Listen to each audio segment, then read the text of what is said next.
Donald Trump 20 जनवरी को राष्ट्रपति पद की शपथ लेंगे, लेकिन उसके पहले ही ईरान के खिलाफ इजराइल एक बड़ा एक्शन ले सकता है।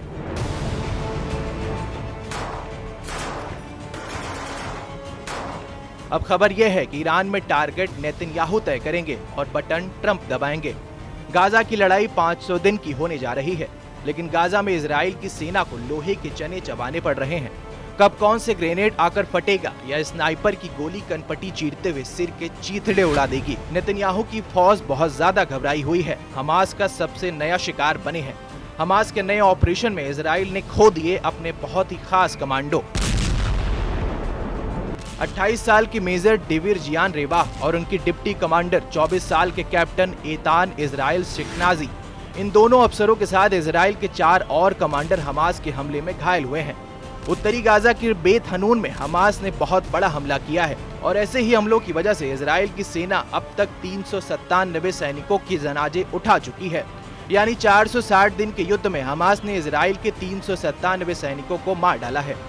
हमास की लीडरशिप खत्म होने के बावजूद इजराइल की सेना अब तक पूरे गाजा पर एक छत राज करने में कायम नहीं कर पाई है। नेतन्याहू सीरिया में घूम रहे हैं। दक्षिण लेबनान में इजरायली फोर्स पर कब्जा बढ़ाने की बात चल रही है, लेकिन गाजा में इजराइल की हालत नाजुक है। लेकिन नेतन्याहू की वॉर बैटरी रिचार्ज करने के लिए बाइडेन ने बम और मिसाइल देना शुरू कर दिया है और अब डोनाल्ड ट्रंप के राष्ट्रपति बनने के बाद मुमकिन है कि इजराइल और ईरान की युद्ध मीटर सबसे खतरनाक लेवल पहुंच जाएंगे। डोनाल्ड ट्रंप 20 जनवरी को अमेरिका के राष्ट्रपति पद की शपथ लेंगे, लेकिन इजराइल के युद्ध को ताकत देने वाली एक रिपोर्ट वायरल हो गई है।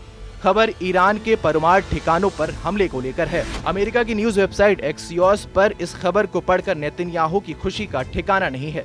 खबर में लिखा है कि नवंबर में इजराइल के स्ट्रेटेजिक अफेयर्स मिनिस्टर रॉन डमर्स की ट्रंप से मुलाकात हुई है और मुलाकात से यह खबर निकली है कि ईरान के परमाणु ठिकानों पर हमला ट्रंप के विकल्पों में से एक है। ये खबर टाइम्स ऑफ इजराइल ने भी छापी है कि या तो ट्रंप ईरान पर इजराइल के हमले का समर्थन करेंगे या फिर अमेरिका ईरान के परमाणु ठिकानों को तबाह करेगा। इजराइल की एयरफोर्स लगातार एक्टिव है। इजराइल के F-15 और F-16 लगातार गाजा, लेबनान और सीरिया के आसमान पर गश्त लगा रहे हैं। इजराइल की एयरफोर्स की रेंज में ईरान भी है और 26 अक्टूबर को इजराइल ईरान पर एयर स्ट्राइक भी कर चुका है। वहीं ईरान के आसपास अमेरिका के एयरक्राफ्ट कैरियर भी ऑपरेशन के लिए तैयार हैं। अमेरिका के फाइटर जेट समंदर पार करके बड़े मिशन के लिए माने जाते हैं, लेकिन ईरान के विदेश मंत्री अब्बास अरागची ने पहले ही बता दिया है कि ईरान पर हमला करके इजराइल और अमेरिका अपनी तबाही पर मुहर लगा देंगे। अरागची ने कहा है कि ईरान भविष्य में इजराइल के किसी भी हमले के लिए तैयार है। अरागची ने कहा है कि उम्मीद है कि इजराइल गलत कदम नहीं उठाएगा। अरागची ने कहा है कि इजराइल ने हमला किया तो महायुद्ध होने की 100% गारंटी है। इस वक्त ईरान और इजराइल के बीच टेंशन सबसे बुलंदी पर है। एक तरफ नेतन्याहू का वॉर कैबिनेट गाजा, लेबनान और सीरिया के मोर्चे पर खुद को जीता हुआ साबित कर रहा है, तो दूसरी तरफ ईरान के सर्वोच्च नेता खामनेई पहले ही बोल चुके हैं कि इजराइल पर हमला जरूरी है। ईरान के जनरल को भी पता है कि सर्वोच्च नेता अली खामनेई का बदले वाला ऑर्डर बदला नहीं जाएगा। यहीं इजराइल के साथ साथ अमेरिका का भी सबसे बड़ा खौफ है।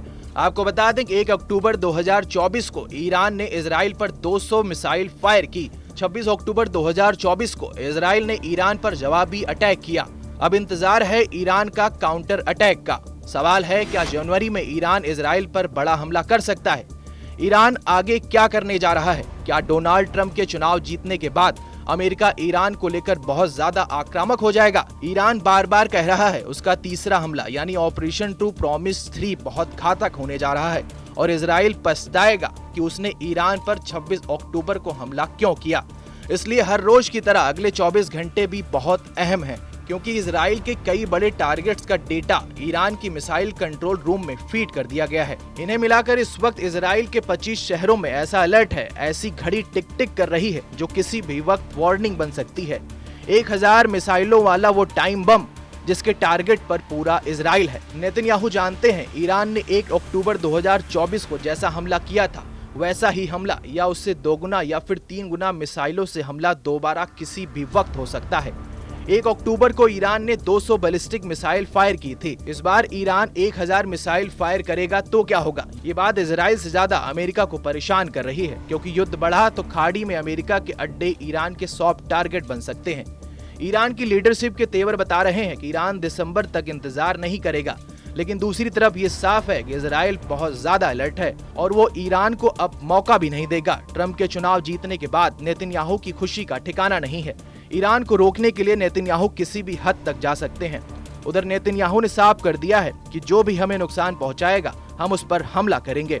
यही हमारी नीति है और आगे भी यही नीति रहेगी। ईरान पर हमला करके हमने अपने लक्ष्यों को हासिल कर लिया है, लेकिन नेतन्याहू की टेंशन है उनका एयर और मिसाइल डिफेंस, क्योंकि अब तो इजराइल यमन के हूती मिलिशिया की मिसाइल भी रोकने में नाकाम साबित हो रहा है। ऐसे में अगर ईरान ने पलटवार किया तो पूरा का पूरा इजराइल चलने लगेगा। इसकी गारंटी ईरान के जनरल बार बार दे रहे हैं। सूत्रों की माने तो ईरान पर हमले की तारीख फिक्स हो गई है। ऐसे में नए साल पर नया वॉर फ्रंट खुलने वाला है और ऐसा माना जा रहा है कि ट्रंप ऑपरेशन तेहरान शुरू करने वाले हैं।